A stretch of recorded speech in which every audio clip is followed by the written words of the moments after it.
Are you a small business owner struggling to nail down your brand voice? Have you hired copywriters only to discover they couldn't capture your messaging?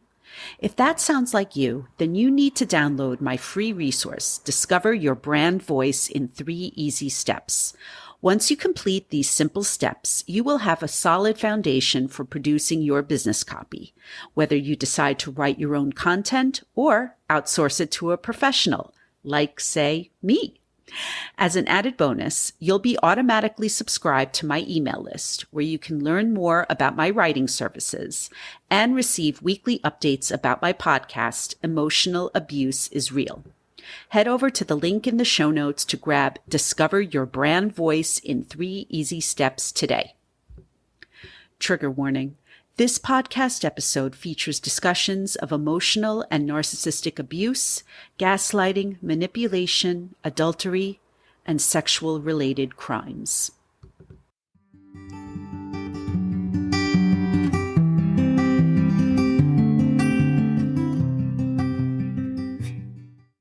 Hello, everyone, and welcome back to Emotional Abuse is Real. I'm your host, Serene Leeds. I'm a professional writer and storyteller, and I'm so glad you're here.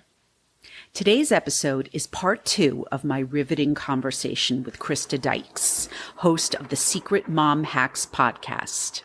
If you haven't listened to part 1 yet, I recommend you press pause on this episode and go check out part 1 first. I've left a direct link to that episode in the show notes. Otherwise, to paraphrase Krista herself and the great Bette Davis in All About Eve, fasten your seatbelts. It's going to be a bumpy ride. As always, before we get into the episode, I have a few quick announcements. Please make sure you're following me on Instagram at Serene Leeds Writes. That's SarenLeedsWrites. And that you're subscribed to this podcast on either Apple Podcasts, Spotify, YouTube, or wherever you get your podcasts.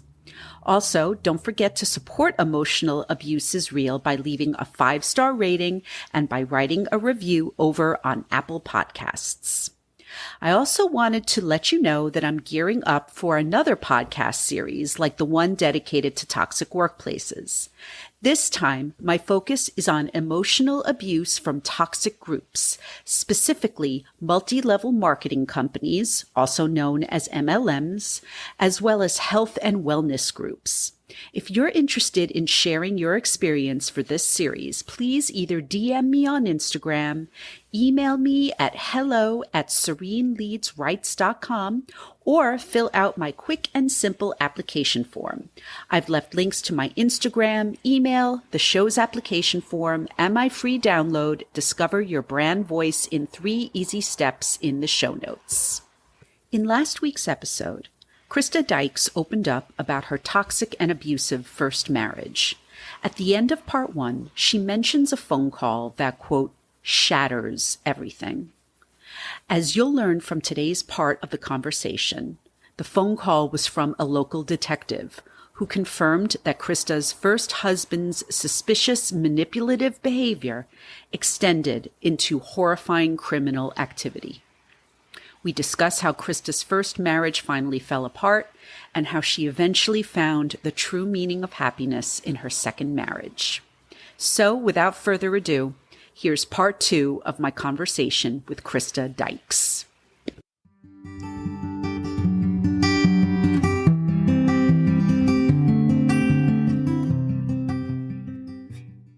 So now we're at January 2019. I get a call that shatters everything as I knew it. Yeah. A local detective calls and asks me if I knew that my husband was under criminal investigation. Mm-hmm. And her question hit me like a ton of bricks. Sure. Of course I didn't. I would never willingly associate with someone accused of criminal activity or put my daughter around them. And what is she calling about? What is she talking about?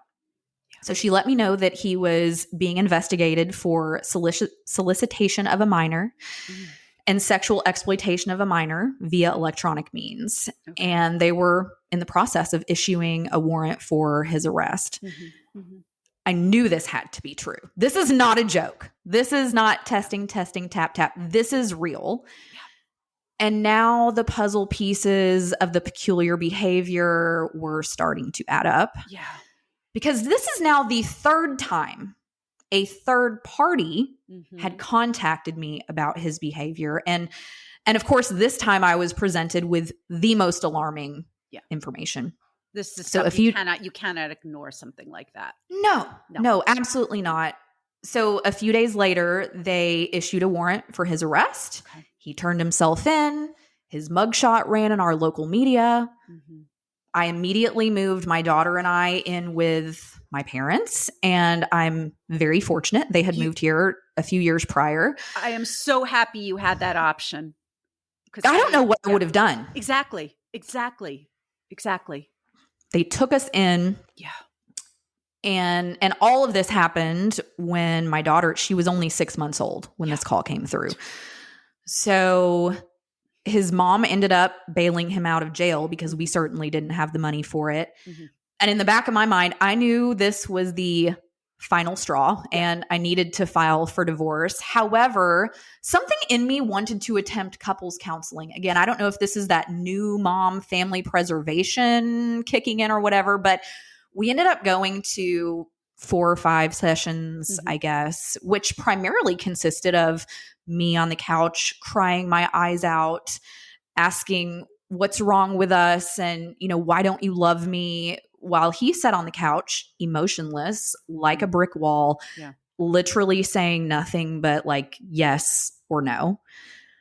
He was not giving any answers. Yeah. So I became this like part-time private eye, knowing more answers. I knew what that person had sent me on Facebook, and I knew now what this detective was telling me. Yeah. But I knew that there had to be more there right in front of me if I looked enough for it. So it's interesting how when you start looking for things, you find them. Yes, you do. And in the little downtime I had between, pumping for my daughter at work and after hours, putting her to bed, I would scour through bank and credit card statements and phone records for the last 7 or 8 years. And before I knew it, I was collecting more puzzle pieces that I needed that would ultimately lead me to filing for divorce. Yeah, so some of those pieces of evidence include dozens of lengthy phone calls to various random numbers throughout the workday, including a 2-hour phone call to a girl. And I know her name. I know her number. I know her face. I don't know if she knew about me or that he had a family.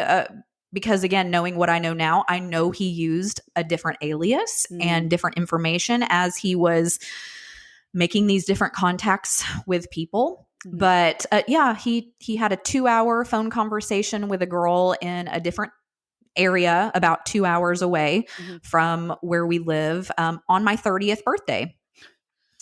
There were local hotel charges on our credit card while I was out of town on a work trip. Those charges correlated, I was on a company trip handled by the company. I had no financial obligation towards that. While I was out of town, he was taking those opportunities to use our finances to carry on these affairs. And I also found phone calls showing his location in yet another different area nearby, which once again, that was while I was traveling on a work trip. And I distinctly remember that was my first trip out of town when I found out I was pregnant. I had traveled right after we had found out that we were expecting. And I distinctly remember this phone call and him telling me his whereabouts, and he'd seen a movie. And he took so-and-so with him. And he saw this movie for the second time. Sure doesn't line up with where his phone call was coming from. So I also found visits multiple times a week, paid for visits to a local car detailing shop multiple times a week, meaning he was going there to vacuum out his car to remove any evidence of what may have happened in there. So lots of details were falling into place where I knew now, without a doubt, divorce was the only answer. This person was toxic and my marriage had run its course. Absolutely. Yeah. Yeah. I mean, I'm just so proud of you for doing that painful research, because you had to know it was your life. It wasn't fair for you to be kept in the dark. And I'm so sorry that you had to go through that. But, there have been a lot of people on this podcast, and there are people who I always make reference to. I can't say who they are, who they see the toxicity. The abuse is right there in front of them. And yet they find all these reasons to stay. And everyone is different. And I can't explain why or excuse why they stay. Everyone has their own reasons, but you did the best thing for you and, more importantly, for your daughter. So, I mean, I don't need to tell you that, but I just wanted to make sure that I said it out loud. Thank you. You're welcome. Thank you. And so finding all that I found, it's one of those things where I kept finding even other little details that could lead me down some other paths with just to collect more information. And it got to the point where I don't need any more information. I'm already disgusted and sickened, and I have my answers now. There's such a vast, heap now of details of his betrayal and him committing adultery, and now this detective telling me he'd even taken it to the level that he did. Yeah. I don't need any more information, but I know I could have found more. Sure. So how long did it take to finalize the divorce? It was pretty quick. That's good. Interestingly enough, I filed on our wedding anniversary. I filed for divorce. Oh, wow. Yeah, I even worked with my attorney. I was poetic. I was like, oh, we can give it another day or two. Yeah, if you could serve him on this day, that'd be great. Yeah. And so I get that was June, and the divorce was final the end of October. That's great, because I know that that's not the case for a lot of couples. And you, like you said, you are very, very fortunate, because an episode that I always love to reference is I had family law attorneys who specialize in narcissistic abusers. And they just talk about how drawn out some of these divorces can be. So I'm so happy to hear that you were able to remove yourself and remove your daughter from such a toxic marriage.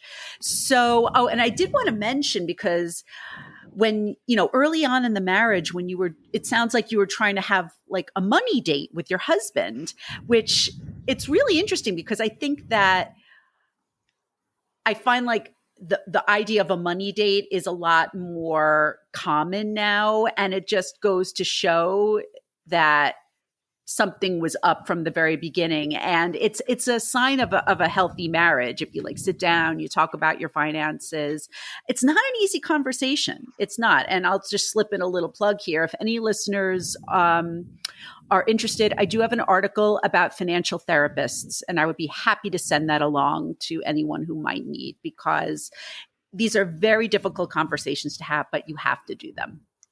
You have absolutely. To have them. Yeah. And that's something so as you mentioned, we do have a happy ending here, or we'll just say things haven't ended. It's a new life chapter. Yes. But that's something that my husband and I, so I got married. We're almost at 2 years now. We got married almost 2 years ago. Thank you. That's so wonderful. Yes. But yeah, just within the last couple of months or so, we've really started talking. I mean, we've talked about money from the beginning, sure, but really having those concerted, we call it a spending plan date, like a couple of times a month, because it really, unexpected things do pop up. But if you're having conversations and can plan for those, plan for the plan when those unplanned things come, then it's a little more palatable, and you can make some shifts and adjustments, and that's exciting. Your partner should be a partner with you Yes. in all the things, and especially financially.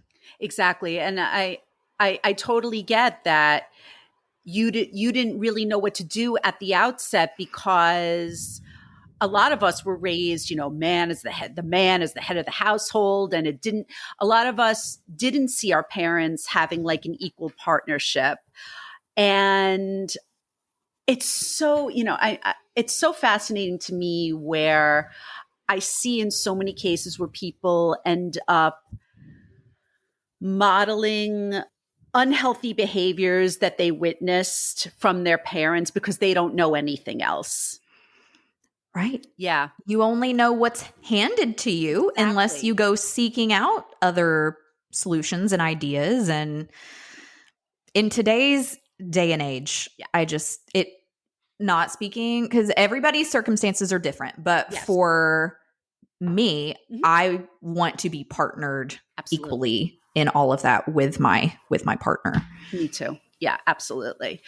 Are you co-parenting at all with your ex-husband? I am not co-parenting with my husband. He ultimately pled guilty to his charges, was sentenced to 8 years in prison, ended up serving 2 years in the county jail because all of this happened right at the onset of the pandemic. Yeah. So he's on the lifetime sex offender registry, and he gets to see her a few times each month for a few hours, and I supervise all of those visits. Okay. All right. Thank you for sharing that, because that was something that I was curious about, especially after you shared what he was ultimately convicted for. So, and I know you've mentioned that your husband is a devoted stepfather to your daughter. So I'm very happy to hear that. Wonderful. Yes. Okay. I know it's a really general question, but how are you and how are your daughter and how is your daughter doing now? We're both doing well. Yeah. When all of this happened, of course, I was shattered as I shared in my story. It's just unbelievable. Yeah. And it's like the news just kept getting worse. Mm-hmm. And I felt like my future had exploded and disappeared. I mean, there was a period of time where I felt like a zombie. I mean, I had to be aware and alert and on for my daughter, of course. But I felt like in so many instances, I was just kind of going through the motions of just surviving. Sure. Because everything as I knew it or was dreaming about, it just disappeared all over the course of a phone call. And see, the thing is too, he and I had done premarital counseling, and I'll never forget the pastor who led us through that.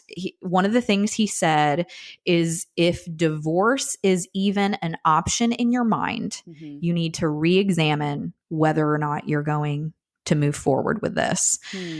I went into our marriage, like I said, till death do us part. Yeah. And so I was going through my private eye work and scouring the phone records and bank statements, seeing all of these puzzling things come together. And I actually called that pastor and I explained the situation. And I was just in such an emotional, confused state. It sounds so weird, but I kind of felt like I needed to ask his permission to file for divorce, or almost like his stamp of approval. And thankfully he was very supportive. I'm so glad to hear that. Yes, he was very supportive.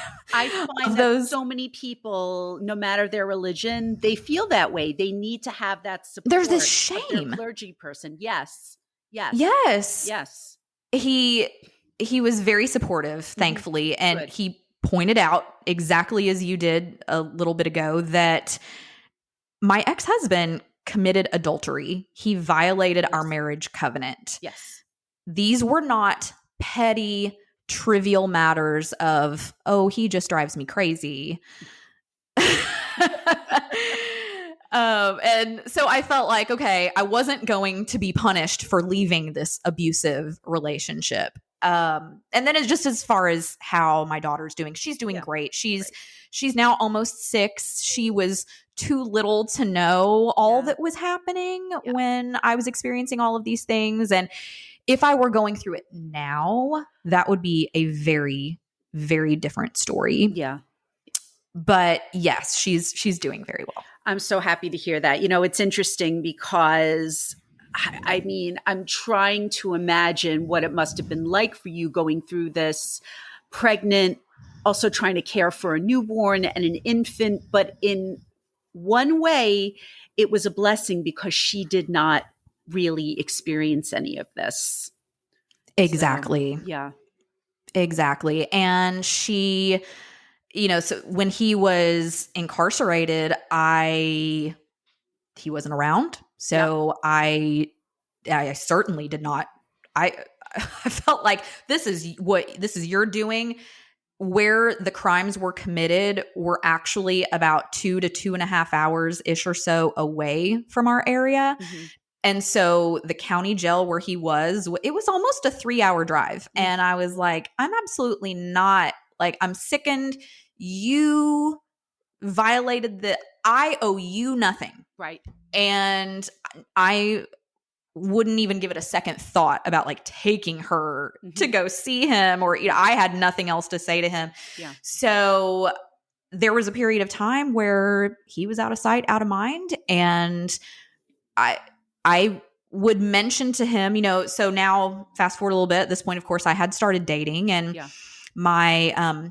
my husband, my now husband, came into our life when she was, I guess, around a year and a half ish old, year and a half or so. Mm-hmm. So, and as things got more serious and, we got engaged, then got married, she calls him daddy, and my ex-husband is her father. Mm-hmm. And so to her, that is the normal. And at some point, this is going to be future therapy appointments for myself. Yeah. And likely her, we're probably going to have to do some family therapy at some point about just the dynamics of all of this. And I mean, living in the world we live in now, lots of families look different. Yes. Different from the traditional family I grew up in. Sure.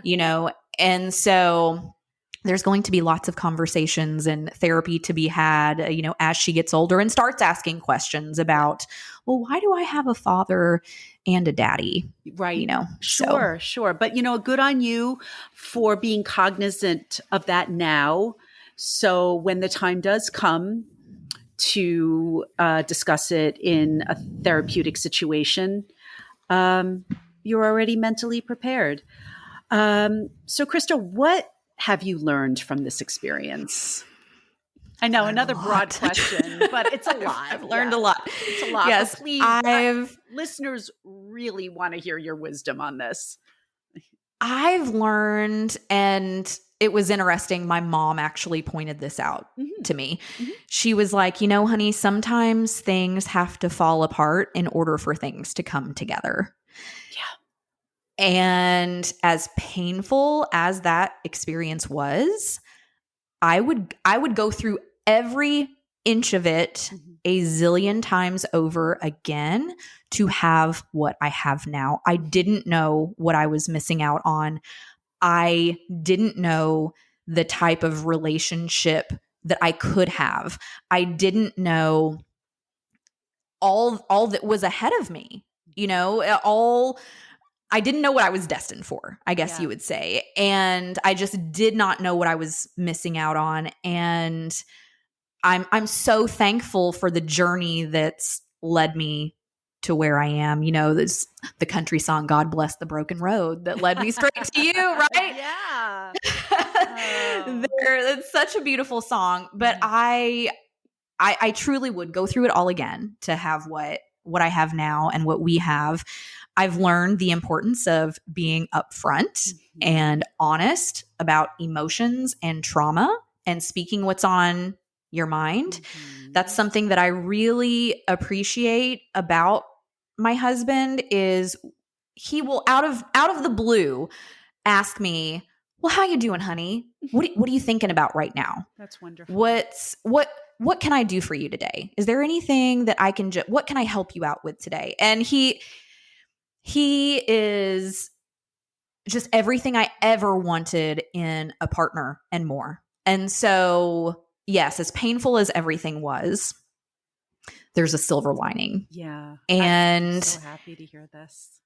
I've learned it's okay to ask for help. Mm-hmm. So many of us who are very strong-headed and solution-oriented think we have all the answers, and it is okay to say, you know what? I don't know it all. I don't have all the answers. I need some perspective. I need some help. Going to therapy doesn't mean you're weak. Absolutely not. Great therapists out there. It's okay to interview therapists. Yes. I've learned that. There's a gajillion. You can throw a rock and find 1,000 therapists. Yes. So read the bios, read the websites, call and ask a couple of questions to find the one that's right for you. Yeah, absolutely. I just want to reiterate that because I've gone through a couple of, I don't want to call them dud therapists, but the polite term is they weren't the right fit for me. So, but the right ones are out there for you. And like you said, interview them. And I know for a fact, because I've had therapists say this to me, they want you to interview them. What would you say to those people currently in emotional and or narcissistic abuse relationships who feel like they're stuck and they're hoping maybe they can try to get out? What should be their first step?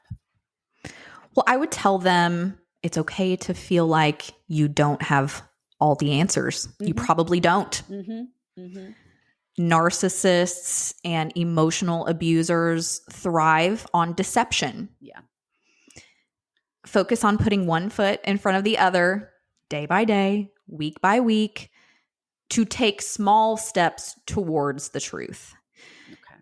And you are worthy. You are worthy of the truth. Narcissists will use gaslighting to make you think you're the crazy one. Yes, they will. For example, when my ex-husband handed me his phone telling me, here, look through it all. Yeah. Look, it's all in here. I only looked through the texts, the emails, the phone numbers. Unbeknownst to me, I later found out he actually had an app on his phone that looked like a calculator or some other type of inconspicuous app, but it was actually a cover for where those private photos and videos were hidden. And I learned about that when the anonymous person who had originally contacted me through Facebook, right, she eventually came forward and revealed her identity to me. We had a phone conversation, which was very enlightening. Wow. But she told me that he liked to video them doing certain activities and telling me that he hid them in an app on his phone. But that's a perfect example of gaslighting. Oh, here it is. It's right in front of me, and I just didn't even know where to look. Right. But even the stories he was telling you. Yes. Wow. Yeah. Yes.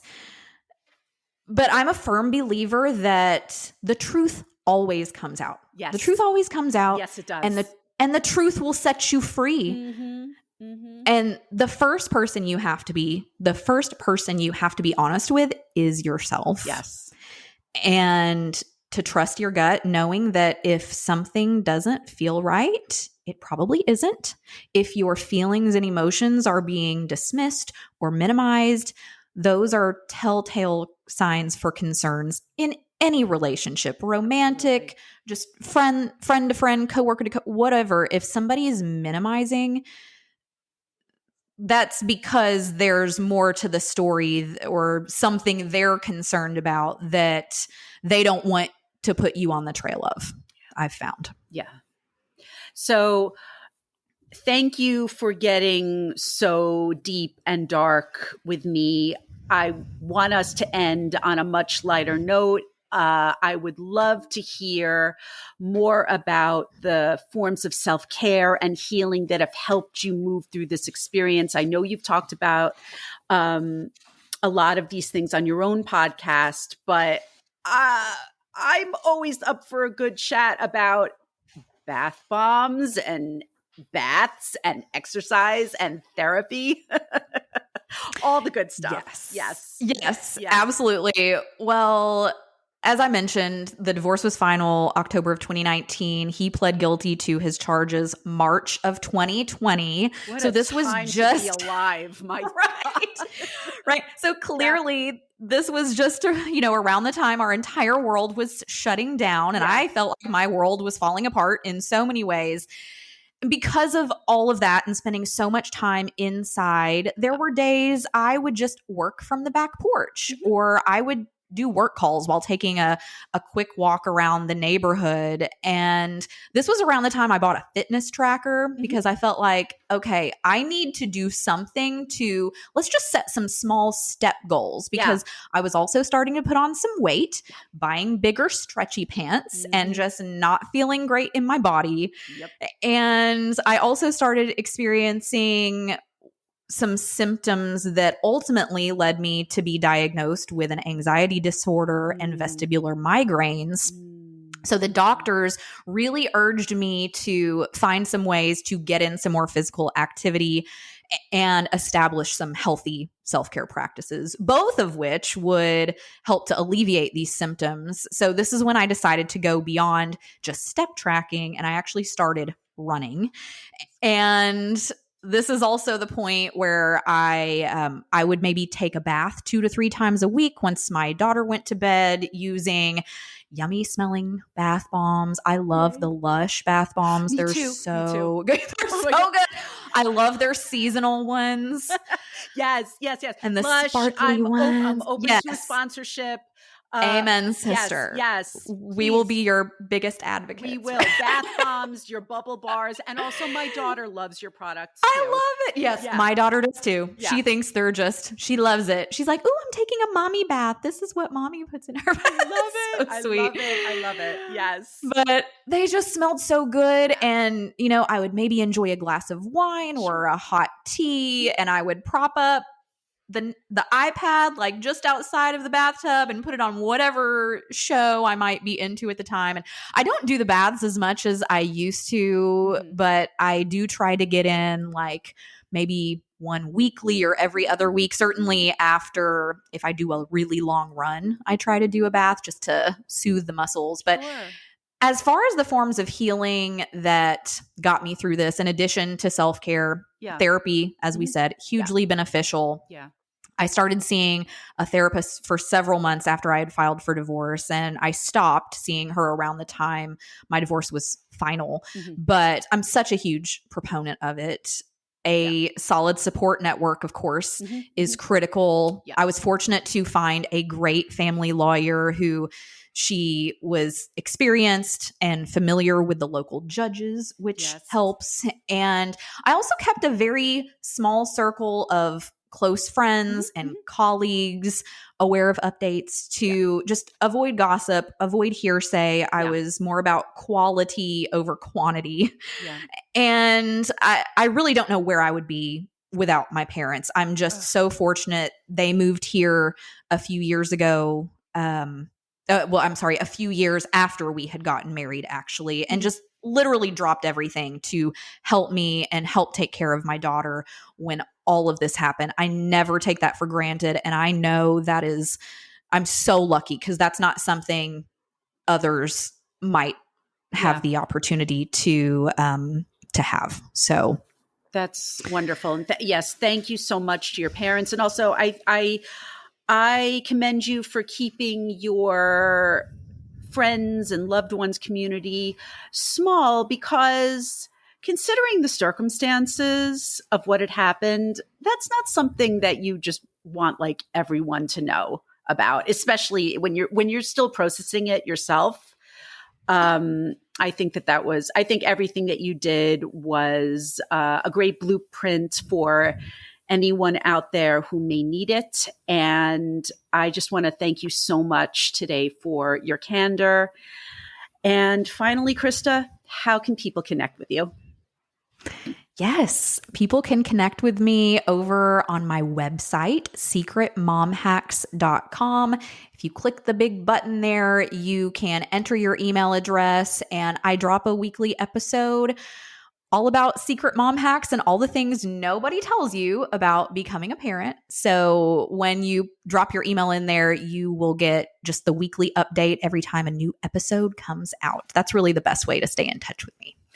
That sounds like a great idea, considering I've done that, and I think that you are correct in what you just said. So, Krista Dykes, thank you so much for sharing everything that you did today. You are a brave mom, you are a great mom, and you are a role model to all women out there. Thank you so much for being here. Thank you, Serene.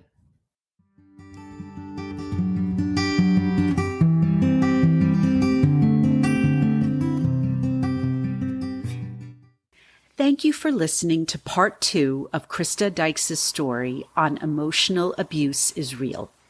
If you would like to connect with Krista, I've left the link to her podcast's website in the show notes. I also highly recommend you check out her podcast, Secret Mom Hacks, wherever you get your podcasts. Not only is it one of my favorite podcasts, Krista has such an infectious energy that it's impossible not to smile after listening to one of her episodes. But it's just an excellent resource for moms everywhere. Another reason I recommend checking out Secret Mom Hacks? Because I'll be appearing as a guest in the coming weeks. If you would like to be a guest on my podcast, Emotional Abuse is Real, please don't hesitate to reach out via email at hello@sereneleadsrights.com, through Instagram @sereneleadsrights, or fill out my guest application form. Please note that this podcast should not be used as a substitute for professional mental health services. If you are a victim of emotional abuse and need help, please call or text the Suicide and Crisis Hotline at 988. Or call the National Domestic Violence Hotline at 1-800-799-7233. You can also text START, START, to 88788. Once again, don't forget to subscribe, rate, and review the podcast on Apple Podcasts. Follow me on Instagram, and go grab my free download, Discover Your Brand Voice in 3 Easy Steps. Thanks so much for listening, and I'll see you next time.